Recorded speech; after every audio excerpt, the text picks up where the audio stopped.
नगीना सांसद चंद्रशेखर का ये आवास है फतेहपुर इलाके में। और देख सकते हैं कि आज बरेली जाने की बात उनकी तरफ से कही गई थी, तो उसके बाद ही तुरंत यहाँ पर जो पुलिस फोर्स है वो यहाँ पर तैनात कर दी गई है। और चंद्रशेखर आजाद जो है वो इस वक्त अपने घर में है, और घर के अंदर भी आप देख सकते हैं बड़ी संख्या में पुलिसकर्मी भी यहाँ पर तैनात हैं। इसके अलावा वरिष्ठ पुलिस अधिकारी जो है वो भी यहाँ पर हैं। चंद्रशेखर आजाद इस वक्त यहाँ पर मीडिया से जो है वो बात कर रहे हैं, लेकिन तस्वीरें मैं आपको दिखा देता हूँ कि यहाँ पर फोर्स बहुत है।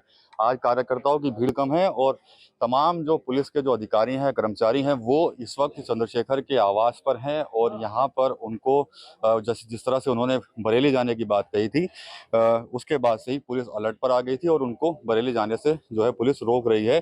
कल भी सहारनपुर में आपने देखा था कि कांग्रेस सांसद इमरान मसूद भी बरेली जाना चाहते थे, लेकिन उनको भी रोक दिया गया, क्योंकि बरेली प्रशासन ने फिलहाल किसी भी नेता की बरेली में आने में जो है वो पाबंदी लगा रखी है। हालात सामान्य हो जाए तो उसके बाद आ सकते हैं कोई भी नेता हो, लेकिन अभी फिलहाल जो सियासत है वो बहुत ज़्यादा गरमाई हुई है इस प्रकरण को लेकर। और कांग्रेस के डेलीगेशन कल जाना चाहता था, उसके बाद सांसद चंद्रशेखर आज़ाद की तरफ से भी जो है वो एक मैसेज राखी कर दिया गया था कि भाई वो भी आज बरेली जाएंगे। तो आवाज़ पर चंद्रशेखर आज़ाद हैं, यहाँ पर मीडिया से बात कर रहे हैं। हम भी उनसे बात करने की कोशिश करेंगे और उनसे जानेंगे कि आखिर बरेली वो क्यों जाना चाहते हैं। नगीना सांसद हैं चंद्रशेखर आजाद मेरे साथ। चंद्रशेखर भाई, तमाम फोर्स आज आपके घर पर गलियों में बैरिकेड लगा दिए गए। सुना था बरेली जाना चाह रहे थे आप भी। बरेली तो उत्तर प्रदेश की बहुत शानदार जगह है और एक ऐतिहासिक जगह है। बरेली जाना कोई अपराध नहीं है, और अगर किसी पीड़ित के दुख तकलीफ को जानना अपराध है तो ऐसा अपराध मैं रोज करूंगा। ये मेरा संवैधानिक अधिकार है कि किसी के साथ अगर अन्याय हुआ तो उसकी बात को जानूं। देखिए, मैं घर बैठ के फैसला नहीं कर सकता कि बरेली में क्या हो रहा है। हर आदमी अपनी बात बताएगा। आप जिसको पूछोगे वो कहेगा मैं विक्टिम हूं, मैं विक्टिम हूं। पता कैसे लगेगा? कि मैं वहां जाऊं, जाके लोगों से बात करूं, निष्पक्षता आए, और फिर उसके बाद अपनी बात रखूं। अभी तक जो जानकारी मेरे पास है, अगर पुलिस ने जिम्मेदारी से काम किया होता, वो ज्ञापन ले लिया होता, उसमें समन्वय बना लिया होता, संख्या कम कर ली होती, 2-4 जगह ज्ञापन ले लिए होते शायद, या जो चिंताएं थी कानपुर में जो हुआ या और जगह जो हुआ उसके ऊपर जो चिंताएं थी उन चिंताओं को दूर कर लिया होता, तो शायद ऐसी स्थिति ना बनती कि आज विजयदशमी के दिन जो है मुझे वहां जाना पड़ता, या पुलिस के अधिकारियों को यहाँ जो है मुझे रोकने के लिए आना पड़ता। मैं इनसे साफ कह रहा हूं कि आपको कोई जरूरत नहीं है, आप चले जाओ यूपी। यहाँ सहारनपुर का तो मामला ही नहीं है। सहारनपुर का कोई मामला, सहारनपुर कुछ नहीं हो रहा। मुझे 10 मिनट लगेंगे सहारनपुर क्रॉस करने में। मैं जब यहाँ से भगवानपुर में पहुंचूंगा, मंडावर में पहुंचूंगा, तो सहारनपुर की सीमाएं खत्म हो जाएंगी, और इसमें मुझे मुश्किल से 5 मिनट लगेंगी। प्रशासन तो चाहता है ना वहां का भी रोक लगा रखे, कोई नेता ना आए, बिना बात के माहौल फिर खराब हो सकता है। फिर लोग क्यों जाना चाह रहे हैं? कल कांग्रेस के लोग भी जाना चाह रहे थे, एक तरफ आपने भी कह दिया मैं भी जाऊंगा। तो प्रशासन जो कार्रवाई कर रहा है, क्या वो निष्पक्ष है? इसकी गारंटी कौन देगा? प्रशासन जो कार्रवाई कर रहा है वो न्याय संगत है, इसकी गारंटी कौन देगा? और वहां से जो लोग, तमाम वहां पीसी हो रही, तमाम चिंताएं जाहिर की जा रही, पूरे देश से लोग मैसेज फोन कर रहे हैं, तो इन चिंताओं पे कैसे जो है विराम लगेगा? जब तक वहां कोई जिम्मेदार आदमी जाके वहां की सच्चाई को जान के मीडिया के जरिए, पार्लियामेंट के जरिए, किसी पत्राचार के जरिए, किसी आंदोलन के जरिए लोगों तक नहीं पहुंचाएगा। क्यों जाना है? जाना इसलिए है कि वहां जानना हुआ क्या है, इसके पीछे कौन जिम्मेदार है। वही जिनके ऊपर आरोप लगाया, या वो जिन्होंने आरोप लगाया? किसने किसको, असल में कौन था वो जिसने पत्थर फेंका? हम तो आंदोलन से निकल के आए। अगर पुलिस सतर्क हो, LIU इंटेलिजेंस अपना काम कर रही है, तो पत्थर छोड़िए, कागज नहीं उड़ सकता है। पत्थर तो बहुत बड़ी बात है, वजन होता है पत्थर में। तोकी रजा के ऊपर ये उंगलियां उठी हैं सबसे ज्यादा, तो उन्होंने उनकी तरफ से ही करवाया गया सब ये। देखो, ऐसा है, सरकार कहती है कि इस आदमी मुकदमा लगा दो, उसको जेल डाल दो, पुलिस बेचारी अपना काम कर देती है। असल न्याय कहाँ होता है? आरोप तय कहाँ होते हैं? वो कोर्ट में होते हैं। आरोप लगाना आसान है, लेकिन उन आरोपों को जो है, जब उन आरोपों का पटाक्षेप होगा, तर्क वितर्क होंगे, लोग अपनी बात रखेंगे, तब वो कोर्ट में न्यायालय तय करेगा कि ये दोषी है नहीं। आज तो मीडिया ही सब कुछ तय कर देती है।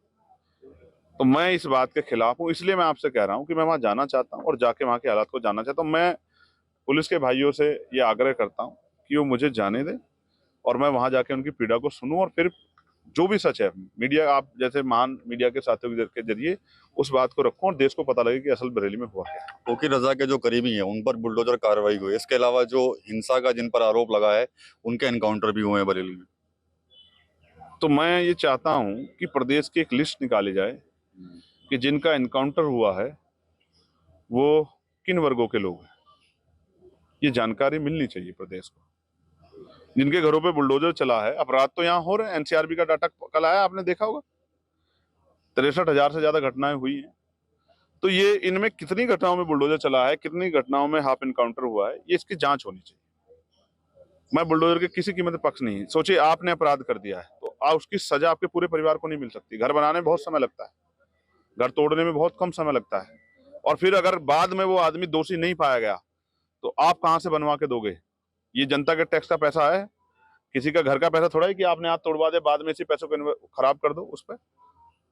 तो इसलिए मैं कह रहा हूं कि न्यायपालिका की जरूरत उत्तर प्रदेश में खत्म होगी, क्योंकि सरकार जो है अपने हिसाब से सबको न्याय करना चाहती है, और सरकार कभी न्याय नहीं कर सकती क्योंकि सरकार एक पक्षीय होती है, और सरकार के सामने विपक्ष भी होता है जिसके सामने वो चुनाव लड़ के आते हैं, जिनसे हार के आते हैं, जिनसे जीत के आते हैं, जिनके सामने रोज तर्क वितर्क होते हैं। अगर सरकार को न्याय की चाबी दे दी गई तो विपक्ष तो जिंदा ही नहीं रह पाएगा।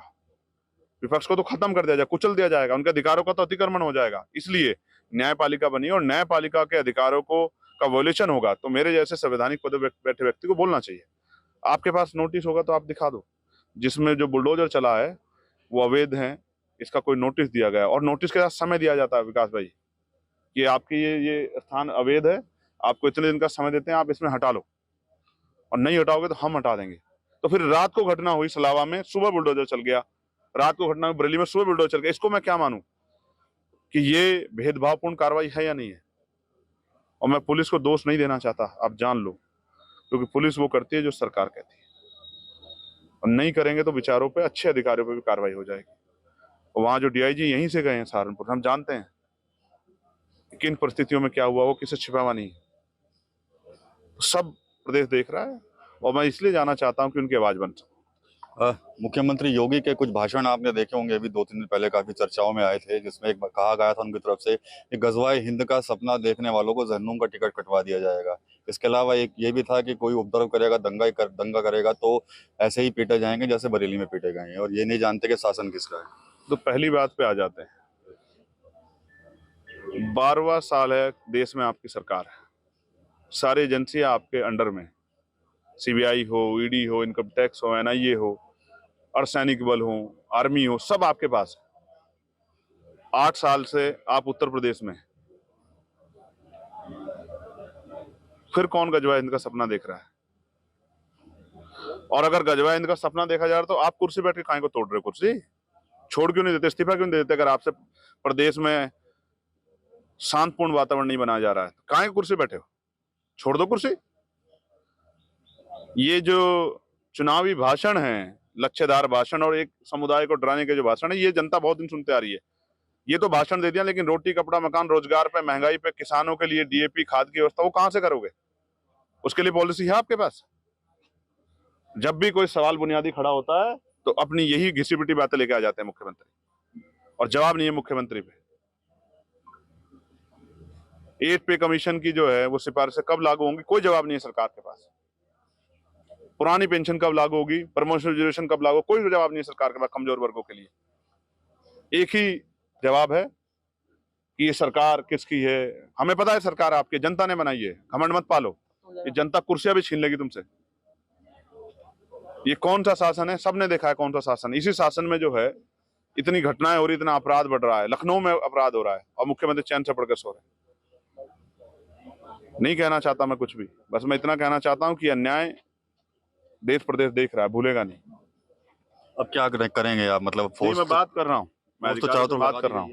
वो ठीक है, पुलिस अपना काम कर रही है, मैं अपना काम कर रहा हूँ। वो अपने जो उनके दायित्व है उसको निर्वहन कर रही है, और मैं जो मुझे लड़ाई लड़नी है न्याय के लिए, संविधान की रक्षा के लिए, मैं उसको लड़ रहा हूँ, और मैं कोशिश करूंगा। मैं उनसे लड़ना नहीं चाहता। ये सब किसान परिवारों के लोग हैं, ये किसी धन्ना सेठ के बेटे नहीं है, किसी नेता के बेटे नहीं। किसी नेता का बेटा पुलिस में नहीं जाता है, पुलिस का कांस्टेबल नहीं बनता किसी नेता का बेटा, किसान का बेटा बनता है, मिडिल क्लास के जो अधिकारी कर्मचारी उनका बेटा बनता है, मजदूर का बेटा बनता है पुलिस का कर्मचारी। तो इनसे मेरी लड़ाई नहीं है, इनसे मैं नहीं उलझना चाहता।